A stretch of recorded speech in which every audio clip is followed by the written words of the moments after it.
Well, hey everybody, I'm Jan Erickson, and this is As Above, So Below, a rune and tarot divination for Thursday, the 17th day of October, 2024. Well, I'm starting over here because I'm losing my voice already. There must be smoke outside. I don't know. We'll see if the tea helps. Otherwise, forgive my raspiness here. We're going to start out today with Manaz and Karser. Manaz being the 20th rune from the Elder Futhark. Now, Manaz is the individual within society. It's the rune that follows Ewaz, which looks like an M, the letter M. Exploded out. Manaz is actually a bind rune. And it's a rune that binds everyone, all souls together, essentially. We learn that from Ewaz, where we flow in harmony with one another. Here's Laguz, which is flow from spirit or higher awareness. We see Vunyo, the two P's here, letter P's, forward and reverse, which is fellowship and harmony with others. We see Dagaz in the center. It looks like a little bow tie. It is about a new day or the end of one phase and the beginning of another. In the center of it, though, you have an X, which is Gebo, and the balanced energy exchange we have with other people, or lack thereof. Also inherent in it is Kenaz in all directions, which is, and also Isa, which is alignment, to be a single line, which is one of the Norn runes, and it's alignment in spirit. It's the rune of the present moment, and where all things flow from there. As long as, of course, you're aligned in spirit. If not, then it's a little wonky, isn't it? Ego takes over, which I think is where Karser comes in here today. But the idea of the illusion of separation is just that. It's an illusion. And we are all souls that are here. We're part of the same singularity or creative force or God or the Great Mother. However you see that is fine. But we're all one, whether we want to be or not. We are, and that's just the soul reality, if you will, that we all share. And so to have a rune as integrative as Manaz start us out today is suggesting that we need to wake up to that fact. And come together in harmony and figure out a way to move forward together. The opposite end of the spectrum is Karser. And Karser from Geomancy looks like a little birdcage. And right away, it shows the idea of self-imprisonment. And generally speaking, when we're imprisoned that way, it's by perception and belief and attitude and things like that. But it's a choice to be that way. It's a choice to separate from other people and to see the other instead of the other side of self. Whereas with Manaz, it's the self and the other side of self. Karser, on the other hand, just isn't. It's staying apart. It's staying isolated from others and not willing to come together in that level of higher harmony and wisdom, basically. And so let's go ahead and take... let's take some cards here. I've done quite a bit of shuffling already. So I'll just do one more and cut the deck and take the lower half. And we'll start out by drawing 3 cards. Well, if I can cut the deck right, we will. Now we have a run on swords. Swords is the air element. Has to do with our intellect, balance, reasoning, analysis, truth, deception. And I think that, and then we also have one from the suit of Pentacles. And so I think I'm going to start with the, well, you know what? I'm going to start talking about the swords first, and then I'll go to the other one. We have the King of Swords, the 7 of Pentacles, and the 8 of Swords. So we have, essentially 2 cards from the main major or minor arcana, and then one from the court, which is actually part of that, but it's sort of, I view the court as an outlier. Let's start with the King of Swords. Here you see the king. He's a man in authority. He's quite analytical. He's logical. He's clever. But the sword's not held up and down. Even though he's looking at you in the eye, The sword's a little off kilter. So whatever he demands from you in terms of truth and honesty and integrity, he may not be so willing to offer that himself, but at least he's somebody that uh, he's the boss. He's the authority figure. This could mean either yourself, or it could mean somebody in your life that you're talking to, or seeking out for advice. Maybe you can trust the person. Maybe you really can't. So you're going to have to do your own due diligence, to see where that goes. And I think I want to do the Seven of Pentacles last. Let's go to the Eight. Here we have the Eight of Swords, and she is, you see a woman bound and blindfolded. She's kind of got one foot on the sand and the other in the water. You see the castle in the distance over there. She's basically surrounded by 5 swords piercing the ground, or piercing the sand and water below her. You can look at this card in a couple different ways, but in terms of Carcer, I think that she is bound by her own perceptions. That's one way to look at it. And aligning with that, her way out is to, if that's how we're going to see this, to move in the direction of Manaz. She's got to turn off the noise around her by blindfolding herself and binding herself, to turn off all the noise around her and all of the influence that people want to have on how she sees things. And so there could be pressure in terms of Carcer here from the outside world, or from others within your circle, to stay in the same perceptions that you have and not move out of them, when what is necessary is just to do that, is to get out of that and consider other types of thinking, basically. And to consider seeing something in a different way than you're used to. Maybe none of that's serving you well, and you're beginning to realize that.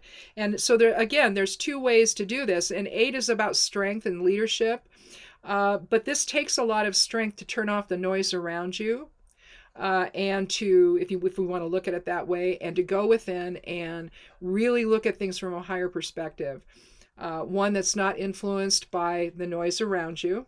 And the talk of other people around you. You're not influenced by that.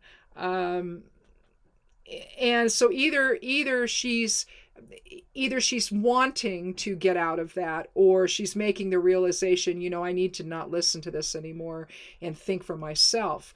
That's another way of seeing this card.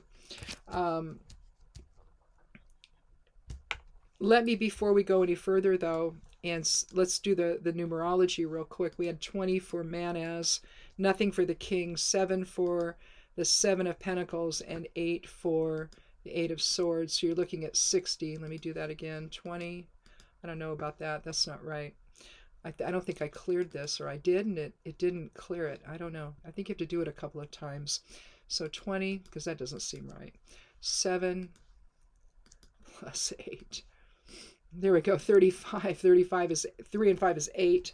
And so again, I think that, we're talking inner strength, and to have your own authority, your own leadership within, to be able to cut through the nonsense around you, maybe.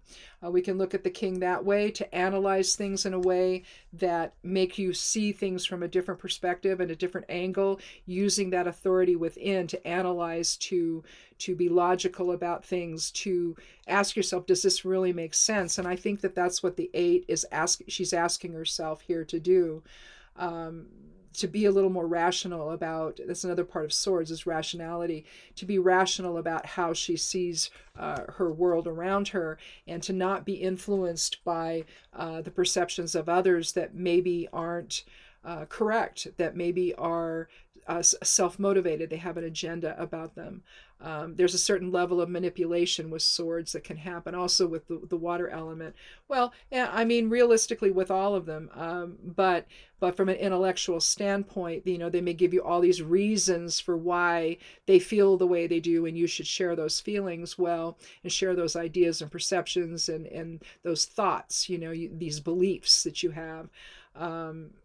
But again, are you feeling bound by them? Are you unable to move in your own direction? That could be part of this with the 8. Or do you just need to go within and turn off the noise around you and just see things from a higher perspective, one that's not judgment oriented? That's another issue with swords, of judgments that legal issues is also part of it. And so there, you have a judgment of a judge who decides, or a jury that decides, this is what we believe happened, and this is what we're going to do about it. But all that's taken out of your hands. Essentially, you've given that over to somebody else. And so, whereas the King of Swords could be somebody that you go to for advice about something, it could just be that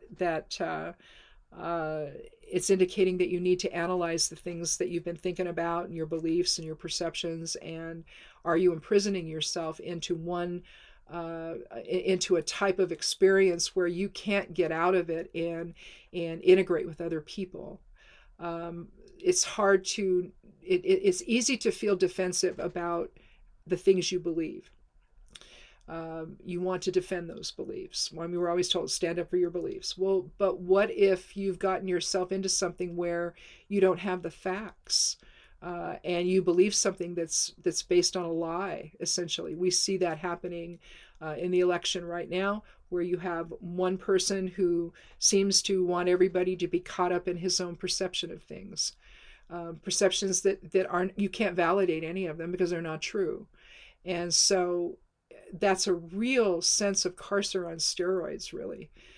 Not only does he imprison himself in that weird place of illusion that's run amok, and then expecting everybody else to believe the lies, and imprison themselves in it as well. You can see it that way, especially if you're looking at manas from the standpoint of the individual within society. We can't ignore what's in our society, what's happening in a few weeks, with the election. The other person seems to embody manas, where she's willing to find ways to solve problems, find solutions that help everybody, that addresses issues that have been sitting there forever, that like with seniors, where she's willing to address things in a way that actually provides solutions, and instead of saying, oh, well, things are going to stay the way they are because, we the billionaires need their tax cuts. It's like, well, don't they have enough? And so when you start to release yourself from the hold that belief can have, when you start to realize that some of that can't be backed up with anything,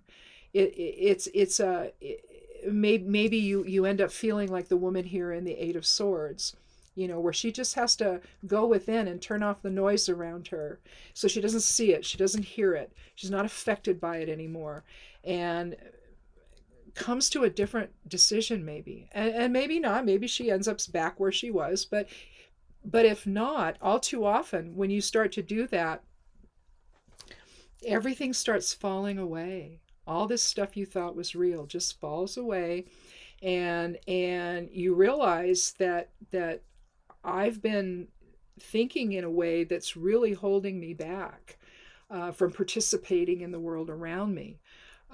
It's with Ewas, the rune right before manas, you're talking about essentially two people coming together, or the self and the other side of self integrating. Manas is a bigger thing. It's society. It's the community around you, however you want to see that. And are you somebody that isolates away, or are you somebody that can come out into the world and integrate with people that you've never, at the grocery store, say hello, or talk to people that make casual conversation or whatever. I know COVID kind of put us in a little bit different place where that was not really happening so much, but now you're starting to see just little more casual conversation. It's not a lot, but I see it. I still do it. Um, and where you could, if someone's reaching or something you can't get it, well, here, I'll help, I'm taller, I'll get that, it's just little stuff, but it's that little stuff that makes you feel part of a bigger whole. And I think that uh, with Carcer, people want to keep the status quo the way it is for their own agenda, because it meets their needs. It fulfills what they need to happen, and it really doesn't have anything to do with anybody else. Just as long as they get there and they can have the power and control over everybody. The fact that the king's sword is not straight up and down has always bothered me, because it's like, okay, can I really trust this person? Can I really trust the things that this person says to me? If it's a mentor I want to go to, are they going to have a moment where they're going to show their true colors and advise me in a way that really isn't going to help me? And they know that, what can I trust, and but at the same time, if you look at the king from the standpoint of analysis and expectation of truth from others, then you want to be that same person for them. And which then brings us to the Seven of Pentacles. Where are you in that? The Seven of Pentacles, we see the farmer looking at his crop of grapes there, the grapevines there. You see the seven or six of the pentacles are sort of embedded in the grapes, and one is on the ground, and he's sitting there or standing there with his hands on his hoe or rake, or you can't really tell what it is in the picture there. But he's taking stock of what he has. Is he going to have enough? Does he need more? Is he going to have enough money when he sells it? Is his family going to be secure in the wintertime, till the harvest, or till the growing season begins again, and the whole process starts all over. But it's making sure you have enough. It's making sure you have enough material security, and or assessing, do I need more? So it's not so much the outcome, it's the process you take together to get there. With the seven, again, you're talking about observation and letting things settle out so you see what you have. And so that's really the meaning, I think, of the seven here. And if you apply that then to Manas and Carcer, you get out away from it. You turn off the noise around you. You figure out what's really true. And again, maybe going to a wise mentor you really don't know yet, and because maybe they're having a bad day and they're going to be flippant with you or something, and not really tell you what they really would have told you if they'd had more, maybe had more sleep the night before or something. But even if you ignore that aspect of the card, maybe even with advice, you still need to go within and be certain of what you know, because that's really what you're doing. What do you really know?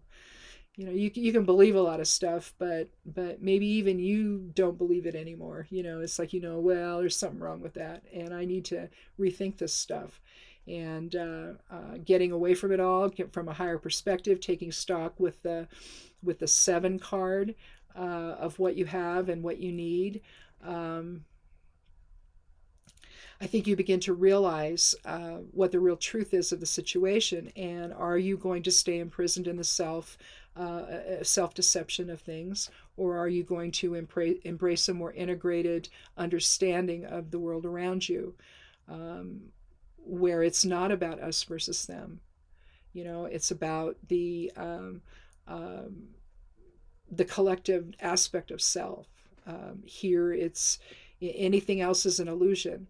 Because if all of this is just a moment in time that we spend to learn something, the rest of it, we're either doing that in other places or whatever, or we're together as souls together collectively in that quantum realm that exists outside of this physical one. Well, it's integrated, but we don't see it, So it's all still there. The illusion of separation is just that. It's an illusion, and the separation that Carcer implies is destructive, and it doesn't allow you to move outside the self at all, outside the ego and the ego's hold that it has on you and on your attention and on your focus. The ego is immediate. The ego is right now. You can see it. You can experience it. Soul is a little bit different, and the spirit side of self is less tangible. And maybe you reach it in meditation. Maybe your vibration is high enough that you experience it all the time. But for everybody else, maybe not so much. And it's a harder thing to understand that and accept that we're all in this together. And when so much of the chatter out there is designed to separate and divide people. And so, again, I think it's just two forces here that are at work right now. One of deception and one of freedom, essentially. Freedom to be who you are and to love one another and to be integrated with others. And again, doesn't mean we have to agree all the time about things, but we don't have to. But those disagreements don't have to divide us, and like they do. I think that that's manufactured. I think it's reinforced, especially now.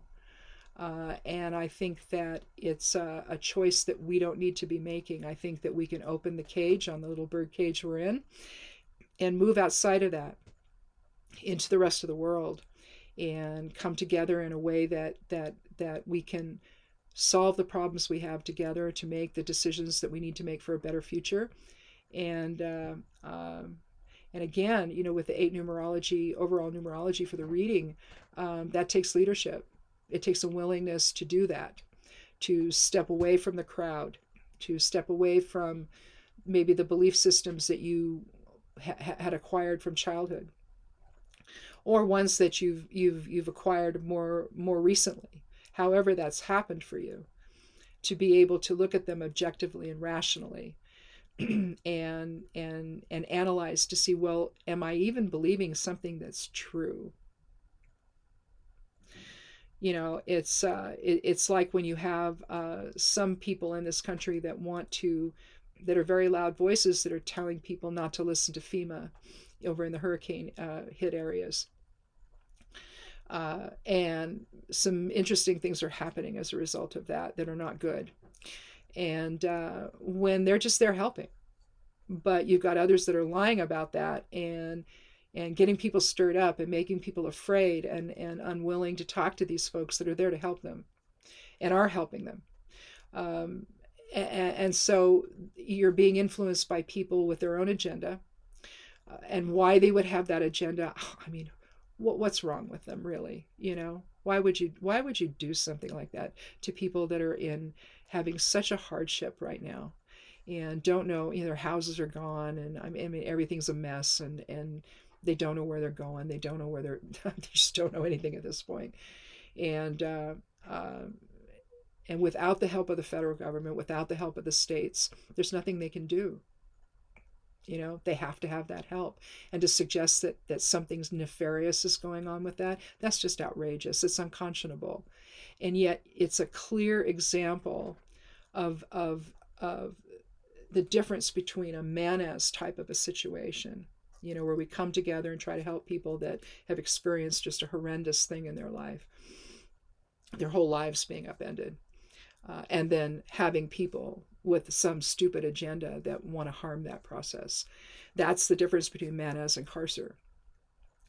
And I think a lot of our readings here of late have dealt with this sort of dichotomy, and it's, but they're also asking us to see beyond our initial lives and to understand how this can spread throughout, our society, essentially. And what are we spreading? Is it a bunch of manure, or is it something that's going to elevate people and bring people together and in some common purpose?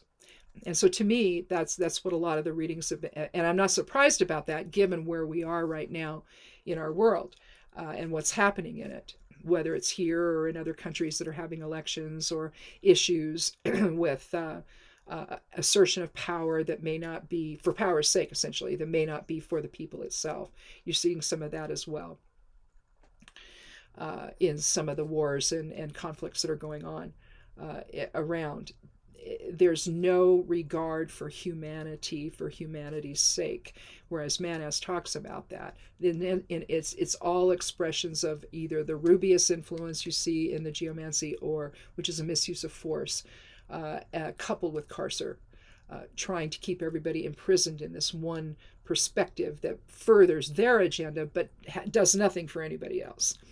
And so again, you have to get away from it all with the 7 here, as expressed by the 7 of Pentacles, and take stock of things and see where you are, and use that internal strength that you have, that inner strength that you have, coming from higher awareness, coming from the soul itself, to go within and really assess what is going on here. What am I thinking? What am I involved in? What am I caught up in? And do I need to be? And again, it's the transition from Carcer to Manas that I think is a natural one. I think it happens all the time when we don't even think about it, where we rethink something and, choose a different perspective when we realize, well, you know what, I don't think I had all the facts, and now that I see them, it's like, oh, okay, I see why they think the way they do. So I think I'm on that side now of it. It's just natural. It happens all the time. It's just, I think today's reading is calling attention to that, and to do your own due diligence right now. It's critical.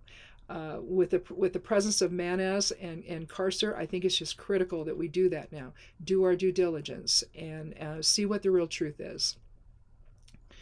And if it means shifting your perceptions, shifting your belief structure a little bit to something that's more inclusive and more unifying, then so be it.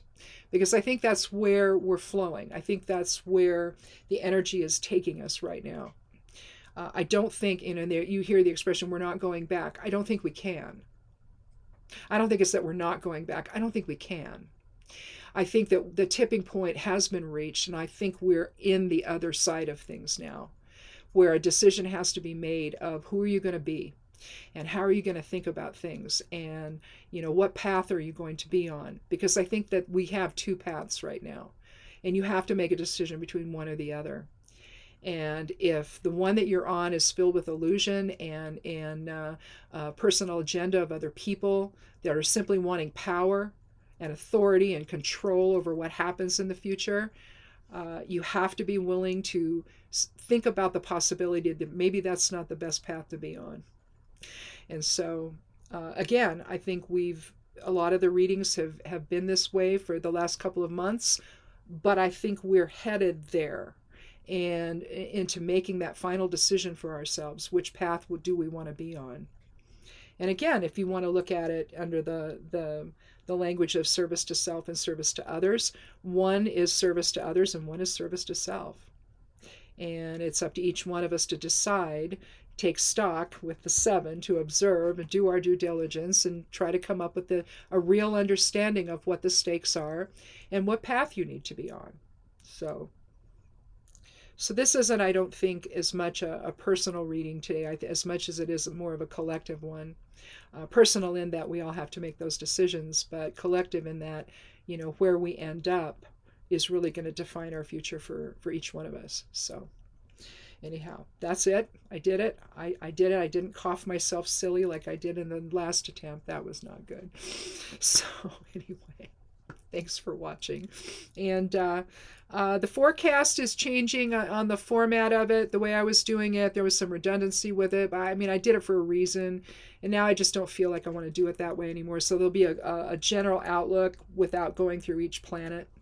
But then there'll be the readings that'll still be there. And so that's going to be separate. And then the astrological overview, instead of that being out in a separate post, I put that as just additional information underneath, because I think they dovetail together. And rather than pulling one out and having a separate post, I just have it all together in the forecast. I think it makes more sense. I'll do that for a while and see if it really does make sense. Initially it makes sense to me. And if I need to tweak it a little bit, I'll do that. The newsletter comes out on Saturdays if you want to sign up for that. That's on the, I think I switched the panels from the left to the right. It's on the right side panel. You just put your email in there and you can unsubscribe at any time. It happens automatically. You don't have to wait. Like, don't you hate that when you say, oh, well, it's going to take about 6 weeks for us to do it? It's like, no. If it says unsubscribe, you're unsubscribed. That's just it. I have not heard anybody come back and tell me, oh, well, that's not true. So I think it is true. I think in terms of what I'm using to send the newsletters out with, I think that once you hit subscribe, you're done. You don't have to have, and you can always resubscribe. But I know I'm inundated with email and it's like, oh God, not one more thing. So I mean, I get it. So if you want to, you can. It just has everything for the week in it. If you just want to have it all in one place, it's kind of nice to do that, I think. But if you don't want to do that, just go to the blog or check out some of the stuff I post over on Medium and Substack and Patreon. You can see it over there if you like reading stuff there. But I'd love you to check out the blog. The web address there is imsteppingaside.com. If you forget, click on more below the video and a window will open. It'll be right there. At the bottom, you scroll down, there's all the dreaded social media sites I'm on. How much longer I'm going to be able to be on Twitter with the new nonsense going on, I don't know. But, Threads and Blue Sky and Mastodon and, Spoutable, there, and the new one, says.us. I need to go and look at that again. That's a new one. But it's all there. I haven't put the says.us one up yet. I'll do that here. I was supposed to do that before today and I didn't. I'll try to remember to do that today. But that's all in that little window that comes up. And if you forget the address for the blog, it's right up there at the top. So the blog's called Stepping Aside, and I'd love you to check that out. And all new stuff comes out in the midnight hour on Sundays. Enjoy tonight's full moon and kind of raise your arms in supplication to the goddess and draw down goddess presence into your awareness, into your life, and maybe make the decision between Manas and Karser a little more easy for you. And click subscribe here if you haven't. I'd love you to do that, and come back on Monday for another edition of As Above, So Below. Be good to yourself, be good to one another, and blessed be.